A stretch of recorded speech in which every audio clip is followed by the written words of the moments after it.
मेरे प्रिय बच्चे, मैं जानता हूं तुम्हारे मन में क्या विचार चलता रहता है। ऐसा नहीं है कि मैं तुम्हारी मनोस्थिति से परिचित नहीं हूं। मैं तुम्हारी अवस्था, तुम्हारी परिस्थिति से परिचित नहीं हूं। लेकिन मनुष्य को अपने जीवन में प्रगति पाने के लिए कुछ बातों का ध्यान रखना आवश्यक होता है। मनुष्य जब अपनी सत्ता को छोड़कर किसी दूसरे को सर्वश्रेष्ठ मानने पर मजबूर हो जाता है, तब वह स्वयं का आकलन अत्यंत ही कमजोर रूप में करने लगता है और यहीं से उसकी तकलीफें प्रारंभ होती हैं। वह दूसरों की अपेक्षा अनुरूप अपने जीवन को जीने लगता है। धीरे धीरे वह तरह तरह की मान्यताओं से घिर जाता है। तुम चाहते हो तुम्हारे जीवन में प्रगति हो, तुम चाहते हो कि तुम्हारे जीवन में उन्नति हो। सर्वप्रथम तुम्हें इस संदेश को पूर्णतः अंत तक सुनना है। चाहे परिस्थिति कोई भी हो, इसे बीच में छोड़कर जाने की भूल नहीं करनी है। तुम्हारी समस्याओं के जड़ तुम्हारे विचारों से ही उत्पन्न हो रहे हैं। तुम या तो अतीत में जी रहे हो या भविष्य की कोरी कल्पनाओं में अपना जीवन जीने की योजना बना रहे हो। तुम्हें यह वर्तमान जीने जैसा लग ही नहीं रहा। निरंतर अतीत की गलतियों को विचार करते रहते हो या भविष्य में क्या होगा उन परिस्थितियों का बेवजह विचार करते हो। जो तुम्हारे हाथ में नहीं है, केवल उसका विचार करते हो। किसी से कैसे बात करोगे, किसी का कैसे सामना करोगे, कोई परिस्थिति आएगी तो उससे कैसे निपटोगे, इस तरह की बेबुनियादी बातें निरंतर सोचते रहती हो। और फिर तुम्हें लगता है कि दुख ने तुम्हें घेर लिया है। तुम्हें लगता है कि तुम्हारे चारों तरफ दुख आ रहा है। वास्तविकता में उन दुखों को आमंत्रण ही तुम दे रहे हो। जब तुम वर्तमान को जीने जैसा मान लोगे, तो वर्तमान के प्रत्येक क्षण को जियोगे। अभी तत्काल क्या है इसका विचार करो। भविष्य कैसा होगा इस चिंता में मत डूबो। तुम अब तक जीवन जीते चले आए, इतने बरस तुमने गुजार दिए। जब अब तक तुम जीवन जीते चले आए हो, तो भला आगे तुम्हें इतनी चिंता क्यों हो रही है? क्यों सता रही है बेवजह की चिंता तुम्हें? मेरे प्रिय बच्चे, तुम सही मार्ग पर नहीं थे, लेकिन पिछले कुछ समय से तुमने अध्यात्म के मार्ग का चयन किया। वास्तविकता में यह तुम्हारे लिए आवश्यक था और तुम उसी मार्ग पर बढ़ चले हो। तुम्हें चिंता करने की आवश्यकता नहीं है। तुमने जो गलतियां की वह मायने नहीं रखती। आगे क्या होगा यह बिल्कुल भी मायने नहीं रखता। उन बातों को सोचना छोड़ दो जो तुम्हारे नियंत्रण में ही नहीं है। लेकिन तुम्हारा यह वर्तमान तुम्हारे पूरे नियंत्रण में है। अभी इस क्षण तुम खुश कैसे रह सकते हो उसका विचार करो। यह खुशी क्षणिक बातों, क्षणिक चीजों से नहीं आती। क्षणिक आनंद थोड़ी प्रसन्नता के लिए ठीक है, किंतु वास्तव में खुशी तब मिलेगी जब तुम अपने जीवन को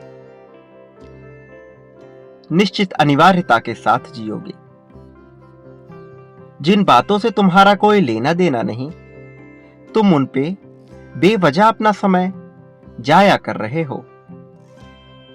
दूसरों की बातें करके, दूसरों का विचार करके, किसने क्या कहा, किसने क्या नहीं कहा, इन सब बातों का विचार करके स्वयं को नर्क की आग में झोंक रहे हो।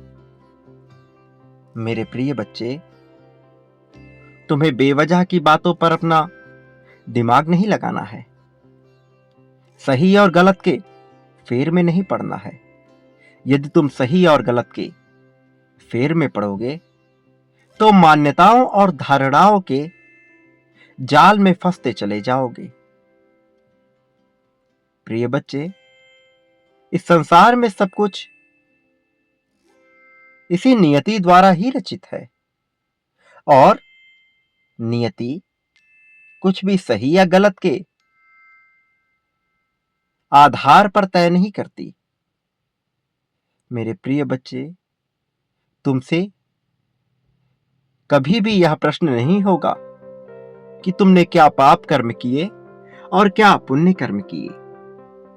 मैं इन बातों का हिसाब नहीं रखता।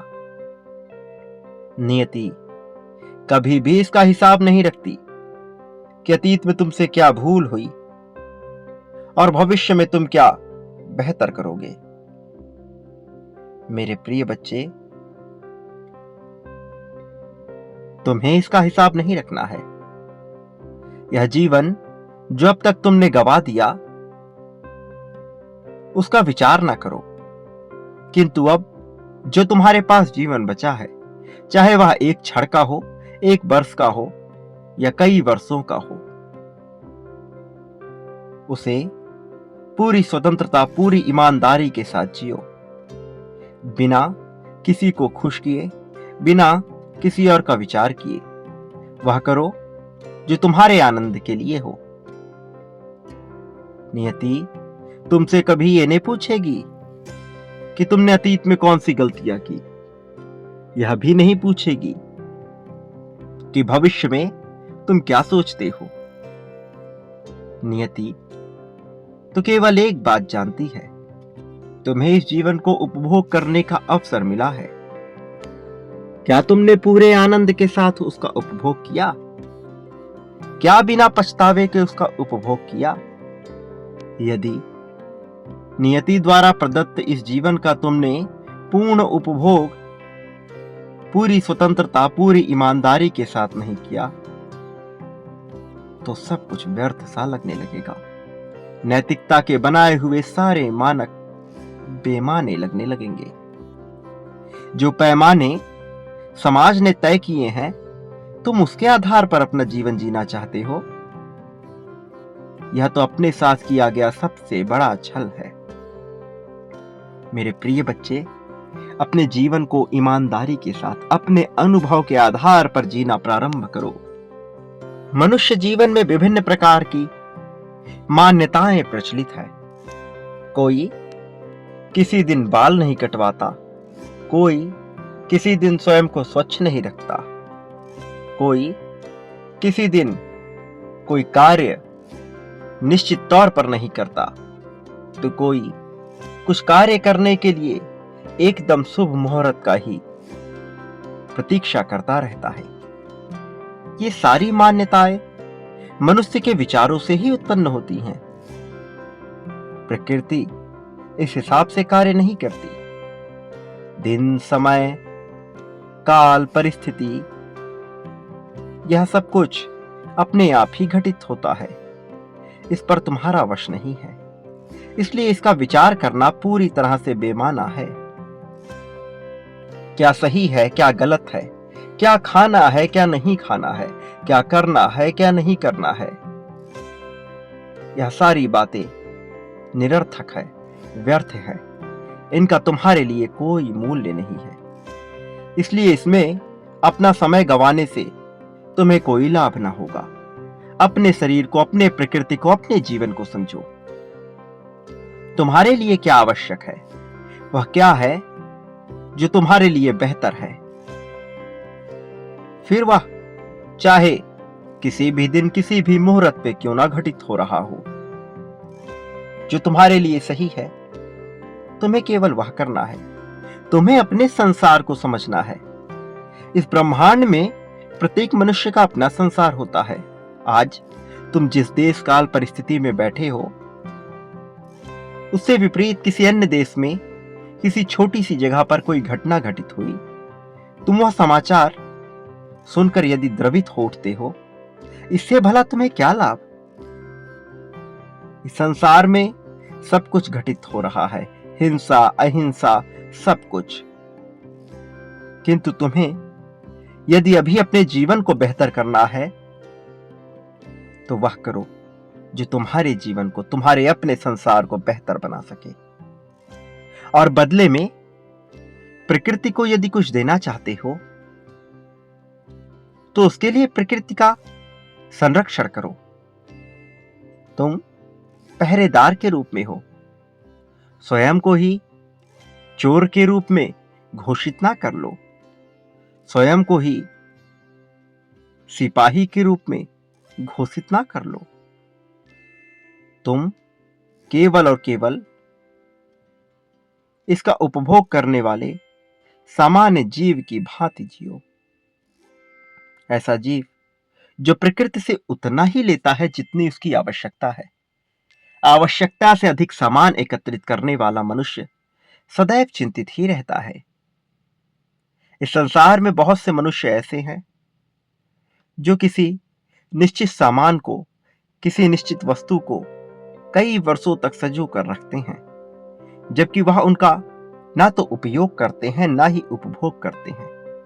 किंतु यदि वह उस सामान को किसी अन्य व्यक्ति या जीव को दे दें तो उन्हें बड़ी तकलीफ होती है।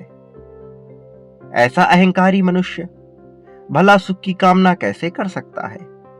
सुख पाने के लिए त्याग की भावना सर्वप्रथम आवश्यक है। मेरे प्रिय बच्चे, मैं जानता हूं तुम चाहते हो कि प्रत्यक्ष रूप से तुम्हें सब कुछ समझाया जाए। तुम चाहते हो कि प्रत्यक्ष रूप से तुम्हारा साथ दिया जाए, किंतु उसके पहले तुम्हें स्वयं को तैयार रखना होगा। उसके पहले तुम्हें यह समझना होगा कि यह जीवन कितना कीमती है। तुम्हें समझना होगा कि तुम व्यर्थ की चिंता पाल रहे हो। तुम बेवजह की बातों में उलझे पड़े हो। तुम्हें धीरे धीरे उन बातों का त्याग करना है। जब तुम धीरे धीरे उन बातों का त्याग करोगे, तुम्हें सब कुछ स्पष्ट होता चला जाएगा। मेरे प्रिय बच्चे, इस संसार में तुम्हें निश्चित तौर पर लाभ होगा, लेकिन लाभ के लिए स्वयं को योग्य बनाना तुम्हारे लिए अत्यंत आवश्यक है। मेरे प्रिय बच्चे, मनुष्य परमात्मा को विभिन्न स्थानों, विभिन्न प्रतीकों में ढूंढने का प्रयत्न करता है, किंतु वह कभी भी स्वयं के भीतर नहीं झांकता। जो वह पाना चाहता है वह उसे पहले से ही मिला है। जब मनुष्य इस बात को समझ नहीं पाता तो वह भौतिक संसाधनों में उसे ढूंढने का प्रयास करता है। मनुष्य कभी भी संसाधनों से सुख नहीं प्राप्त कर सकता, सुविधा प्राप्त कर सकता है, किंतु सुख पा लेना बड़ा ही विलक्षण घटना है। सुख पाने के लिए सुख के भाव में होना आवश्यक है। तुम स्वयं को निरंतर कमजोरों की भांति महसूस करते हो, निरंतर कमजोरी की भावना में रहते हो और चाहते हो तुम्हें शक्ति प्रदान किया जाए। या ब्रह्मांड तुम्हारी भाषा नहीं समझता। इस संसार में विभिन्न प्रकार की भाषाएं हैं, किंतु ब्रह्मांड जिस भाषा को समझता है वह है भाव की भाषा। तुम जिस भाव में जीवन जीते हो, परिस्थिति वैसी ही घटित होती है। तुम दुख के भाव में होकर सुख की कल्पना नहीं कर सकते। अभाव के भाव में होकर तुम चाहते हो तुम्हें समृद्धि प्रदान कर दी जाए। यह अत्यंत कठिन कार्य है। बचपन से ही तुमने जो कुछ सहा है वह सामान्य तो नहीं था, किंतु हर बार तुम बचते चले आए और आज तुमने इतने वर्ष गुजार दिए। क्या तुमने उस ताकत को महसूस नहीं किया जो तुम्हारे भीतर से आ रही थी? उसी ताकत ने आज तक तुम्हें बचाए रखा। तो आगे की तुम इतनी चिंता क्यों करते हो? क्यों तुम्हें लगता है कि आगे तुम्हारे साथ कुछ बुरा ही होगा? मेरे प्रिय बच्चे, बेवजह की चिंता ना करो। तुम्हें यह शरीर दिया गया है, आलस्य का त्याग कर इसका ख्याल रखो। वर्तमान में रहो, वर्तमान को जीने योग्य बनाओ। अतीत का पछतावा और भविष्य की चिंता में कुछ भी नहीं रखा। यह वैसी घटित ही नहीं होगी जैसा तुम चाहते हो। दूसरों की नजरों में अच्छा बनने की तुम्हारी अभिलाषा ही बेकार है। कोई भला तुम्हारे बारे में क्या विचार करता है, यह योग्य बात कब से हो गई। तुम्हें वो करना है जो तुम्हें प्रसन्नता दे, लेकिन उससे किसी और को तकलीफ नहीं होनी चाहिए। यही कर्तव्य है। अपने अधिकार और कर्तव्य को एक साथ लेके चलो। कर्तव्य का अर्थ हुआ वह जो करने योग्य है, और जो करने योग्य है उसे निश्चित तौर पर करो। मैं फिर से कह रहा हूं, नियति तुमसे कभी यह ना पूछेगी कि तुमने अतीत में कौन सी भूलें की है। ये नहीं पूछेगी कि तुम भविष्य की कैसी कल्पना कर रहे हो।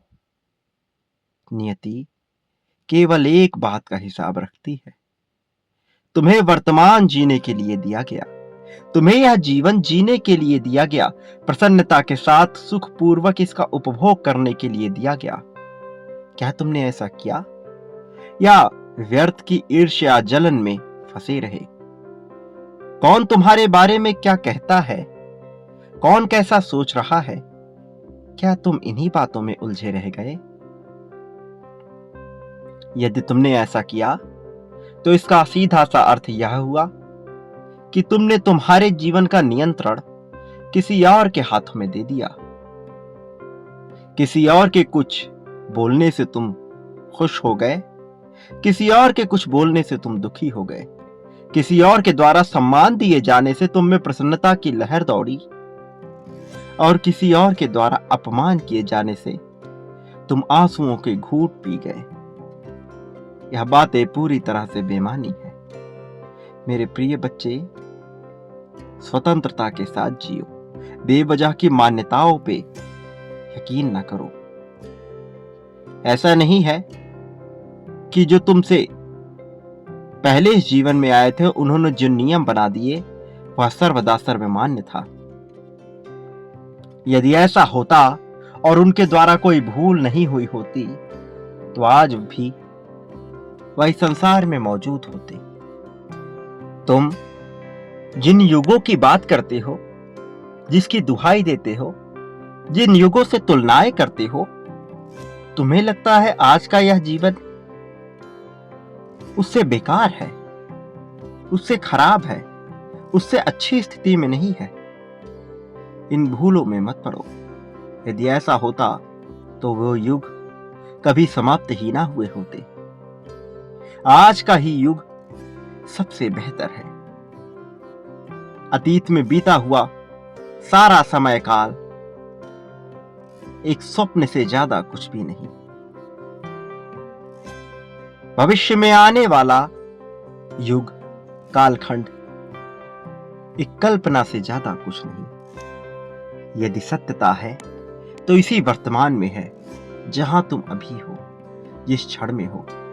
और यदि तुमने इस क्षण में ईश्वर को ढूंढ लिया, यदि तुमने इस क्षण में अपने आप को पा लिया, मुझे पा लिया, स्वयं को पा लिया, उस एक को समझ गए जो तुम में विराजमान है, तो तुम ही श्रेष्ठ हो, तो तुम ही सब कुछ हो।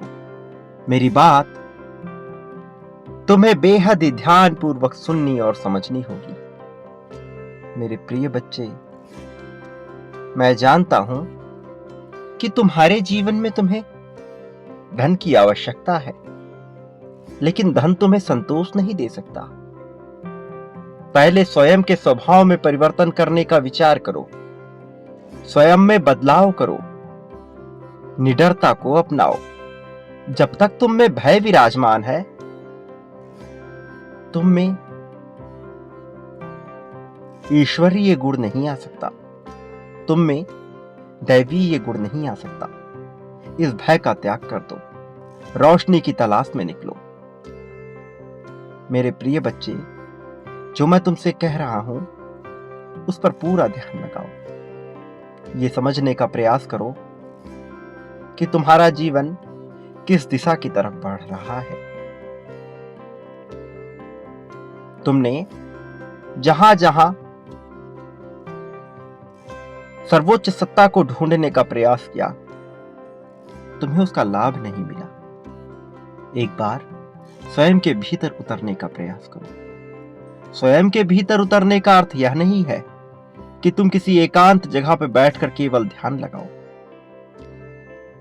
वास्तव में जब तुम्हारे भीतर सजगता का एहसास होगा, तब तुम ध्यान को बेहतर तरीके से समझ पाओगे। तुम्हारे लिए इन क्षणों में सबसे अनिवार्य क्या है, तुम्हें उसका ध्यान करना है। सर्वप्रथम इस जीवन को उपभोग करने के लिए, इस जीवन को जीने योग्य बनाने के लिए तुम्हें उस यंत्र की आवश्यकता है जिसके द्वारा तुम इस जीवन का उपभोग कर सकते हो। और वह यंत्र है तुम्हारा अपना शरीर, तुम्हारा वही देह जिसके द्वारा तुम समस्त कार्य संपादित करते हो। इसलिए तुम्हें अपने इस यंत्र का, इस शरीर का संपूर्ण ध्यान रखना होगा। मेरे प्रिय बच्चे, शरीर के भीतर तुम क्या डाल रहे हो, यह तुम्हें समझना होगा। तुम्हें जानना होगा कि तुम्हारा अपना शरीर तुमसे क्या कह रहा है, तुम्हारी अपनी देह तुमसे क्या मांग कर रही है। इसके लिए क्या बेहतर है, वह खाने का विचार करो, उसे अपने आहार का हिस्सा बनाओ, ना कि वह जो तुम्हारा मन मांग रहा है। तुम्हें अपने मन का नियंत्रण सर्वप्रथम यहीं से प्रारंभ करना होगा। सर्वप्रथम तुम्हें अपने मन पर नियंत्रण करने के लिए अपने आहार में परिवर्तन करना होगा। जो तुम्हारे शरीर के लिए उपयुक्त है, केवल उसका ही सेवन करो। जरूरी नहीं कि समाज ने तुमसे जो पौष्टिक आहार बता दिए तुम उसका सेवन करो। समाज द्वारा बताए हुए किसी भी आहार का सेवन करना तुम्हारे शरीर के लिए उचित नहीं है। वास्तव में तुम्हें समझना होगा कि तुम्हारे अपने शरीर के लिए क्या उचित है। कुछ लोगों को दूध अत्यंत प्रिय होता है, वह उनके लिए पौष्टिक होता है, किंतु कुछ लोगों के लिए यह बिल्कुल भी पौष्टिक नहीं होता। कोई अन्न कुछ लोगों के लिए पौष्टिक होता है तो कुछ लोगों के लिए बिल्कुल भी नहीं होता है। तुम्हें अपने शरीर की बनावट, अपने शरीर की आहार शैली को ध्यान देना होगा। क्या तुम्हें बेहतर तरीके से, अच्छी तरह से प्रभावित करेगा, केवल उसका सेवन करो। इसके साथ ही अपने शरीर को तब कार्य पर लगाओ जब इसकी चाहत हो। कार्य पर लगाने का अर्थ दैनिक जीवन के कार्यों से नहीं है, बल्कि आसन और व्यायाम से है। इसे उतना ही व्यायाम दो जितने की इसकी आवश्यकता है। अत्यधिक कम व्यायाम करने अथवा अत्यधिक अधिक व्यायाम करने से मनुष्य को कभी भी लाभ नहीं हो सकता। संयमित भोजन, संयमित व्यायाम, संयमित निद्रा अत्यंत आवश्यक है। जब तुम ऐसा करना प्रारंभ करोगे तो तुम अपने जीवन की बेहतरी की नींव डालोगे। कुछ देश कालखंड में मनुष्य का जीवन उसके शरीर पे ही निर्भर होता है, अर्थात वह केवल नींव का ही विचार करता है। कुछ देश कालखंड में केवल अध्यात्म पर ही जोर दिया जाता है और वह नींव का विचार नहीं करता। यह दोनों ही परिस्थितियां आपस में पूर्ण नहीं है। इसे पूर्णता की तरफ लाने के लिए तुम्हें शरीर से प्रारंभ होकर अध्यात्म की ओर जाना होगा। अपने शरीर को दरकिनार कर यदि तुमने अध्यात्म का सहारा लिया तो तुम कहीं भी ना पहुंचोगे, और तुमने अध्यात्म को त्याग कर यदि केवल और केवल अपने शरीर को ही प्राथमिकता दी तो तुम्हें और भी ज्यादा नुकसान होगा। इसलिए दोनों का सम्मिलित संयोजन तुम्हें बनाना होगा। तुम्हें समझना होगा तुम्हारे लिए क्या उपयुक्त है और तुम्हारे लिए क्या उपयुक्त नहीं है। मेरे प्रिय बच्चे, धन के स्रोत बनेंगे, किंतु धन कैसे आएगा, किस कौशल से आएगा, यह तुम्हें जानना है और उसके प्रति तुम्हें प्रारंभिक शुरुआत करनी है। तुम्हें केवल अपने प्रथम कदम को बढ़ाना है। बाद की सारी चिंता त्याग दो। तुम्हें प्रयास करना है। पहले प्रयास से ही तुम पाओगे कि तुम्हें सब कुछ हासिल होने लगा है। स्वयं को कभी भी कमजोर, थका हुआ, बीता हुआ, हारा हुआ महसूस मत करो। स्वयं में ताकत का विस्तार करो, स्वयं को मजबूत बनाओ, और जो कार्य तुम्हारे लिए अनिवार्य है, जैसे तुम्हारे शरीर की देखभाल, इसी प्रकार के अन्य जितने भी कार्य तुम्हारे लिए अनिवार्य हैं, जो तुम्हारे प्रगति के लिए आवश्यक है, उसे तुम्हें निरंतर करते ही रहना है। चाहे तुम्हारा मन करे अथवा ना करे, चाहे तुम्हारी इच्छा हो अथवा ना हो, चाहे कोई तुम्हारा साथ दे रहा हो अथवा ना दे रहा हो, तुम्हें इन सब का विचार नहीं करना है। तुम केवल वह करो जो तुम्हारे लिए आवश्यक है। फिर तुम पाओगे कि सब कुछ बदल रहा है। फिर तुम पाओगे कि सब कुछ सुधर रहा है। तुम अपने भीतर ईश्वर को महसूस कर सकोगे। योग जोड़ने की प्रक्रिया है। योग शरीर का आसन नहीं है। अपनी सांसों को नियंत्रित करना मानव जीवन के लिए अत्यंत आवश्यक है। इसलिए तुम्हें अपने जीवन का कुछ समय निकालकर योग अवश्य करना है। प्रिय बच्चे, तुम प्रारंभिक तौर पर बहुत ही साधारण तरीके से इसकी शुरुआत करो। धीरे धीरे जब यह तुम्हारी जीवन शैली बनेगी, सब कुछ बदलने लगेगा। तुम वह पाने लगोगे जिसके लिए तुम चिंतित हो। तुम अकेले नहीं हो। मैंने तुम्हें कभी अकेला होने नहीं दिया। आज तक तुम हर परिस्थिति से बचते चले आए हो। छोटी छोटी चीजों के लिए परेशान होना बंद करो। ये छोटी बातें कहीं मायने नहीं रखती। इतना लंबा समय तुमने गुजार दिया, क्या इन छोटी बातों के साथ तुम आगे बढ़ सकते हो? तुम्हें त्यागना होगा। उन सभी बातों को त्यागना होगा जो अब तुम्हारे लिए आवश्यक नहीं रही। तुम्हें समझना होगा कि तुम्हारा शरीर तुमसे क्या चाहता है। तुम्हें करना होगा उन कार्यों को। प्रिय बच्चे, चाहे तुम्हारे समक्ष कोई भी मनुष्य क्यों ना हो, चाहे वह किसी भी पद और प्रतिष्ठा पर क्यों ना हो, तुम्हें उसके सामने निर्भीक होकर ही अपनी बातें रखनी है। सुस्पष्ट रूप से अपनी बात रखो, बिना भय के अपनी बात रखो। जब तुम स्पष्ट तौर पर अपनी बात रखोगे, तुम बहुत आगे बढ़ोगे। जब तुम्हें लगेगा कि सब कुछ समाप्त हो रहा है, तुम पाओगे कि उन्हीं क्षणों में कुछ जादू घटित हो गया।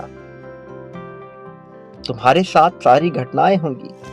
अपने जीवन को यदि तुम गौर से आकलित करोगे तो यह पाओगे कि एक के बाद एक चुनौतियां तुम्हारे जीवन में आई हैं। तुम्हें इसका हंस खेल कर सामना करना है। उसके सामने भयभीत होकर उसके प्रति रोने से, लोगों से सहानुभूति की अपेक्षा करने से भला तुम्हें क्या मिलेगा? इसका सीधा सा अर्थ है तुम्हें मुझ में विश्वास नहीं, तुम्हें ईश्वर में विश्वास नहीं, तुम्हें ब्रह्मांड की शक्ति में विश्वास नहीं। मेरे प्रिय बच्चे, इस संसार में ना जाने कितने जीव जंतु हैं। कोई हिंसा अहिंसा का विचार नहीं करता, फिर भला तुम ऐसा क्यों विचार कर रहे? कोई सही गलत का विचार नहीं करता। यह जीवन सहज रूप से तुम्हें मिला है उपभोग करने के लिए, इसलिए खुलकर इसका उपभोग करो। प्रिय बच्चे, तुम्हारे लिए जो आवश्यक है उसे ढूंढो, उसे समझो और वही करो। चिंतित होने की आवश्यकता नहीं है। चिंता कब तुम्हें समाप्त कर देगी तुम्हें पता भी नहीं लगेगा। गुरु को तलाशो। आज इस चैनल के माध्यम से जब तुम्हें यह संदेश मिल रहा है तो तुम्हारे लिए यह चैनल, यह आवाज ही गुरु है। तुम इसका अनुसरण करो, यही तुम्हारे लिए आवश्यक है। अपने अनिवार्यता को पहचानो, जीवन में आगे बढ़ो। तुम्हें प्रगति पाने से कोई रोक नहीं सकता। मैं सदैव तुम्हारे साथ रहूंगा। मैं सदैव तुम्हें बचाता रहूंगा। तुम्हें चिंतित होने की आवश्यकता नहीं है। पूरे लगन के साथ अपने जीवन का उपभोग करो। सही और गलत का विचार न करो। जो अतीत में बीत गया अब वह बदलेगा नहीं, इसलिए उस पर पश्चाताप न करो। वह तुमसे कोई भूल नहीं हुई। यह जीवन का हिस्सा था, तुम्हारे चुनावों का एक हिस्सा था। वह घटित हो चला है। अब तुम उस कर्म बंधन में बंधे हुए नहीं हो, इसलिए उसका विचार न करो। शांतिपूर्वक धीमा जीवन जियो। किसी भी दौड़ में आगे निकलने की चाहत न रखो।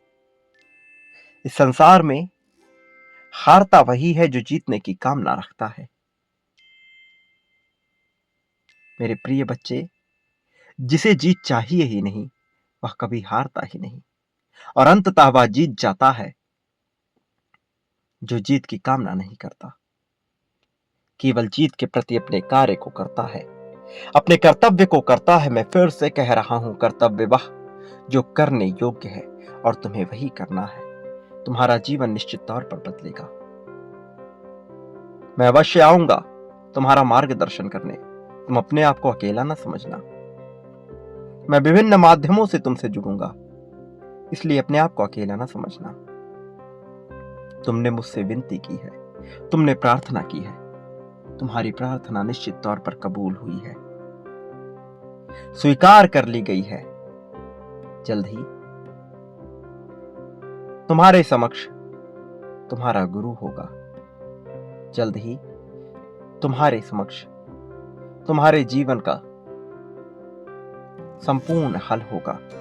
तुम्हें चिंता करने की आवश्यकता नहीं। एक बात सदा याद रखना, तुम इस संसार में जो कुछ भी बांटते हो वह तुम्हें प्राप्त होता है। जितनी ज्यादा मात्रा में बांटते हो उससे कई गुना ज्यादा मात्रा में प्राप्त होता है।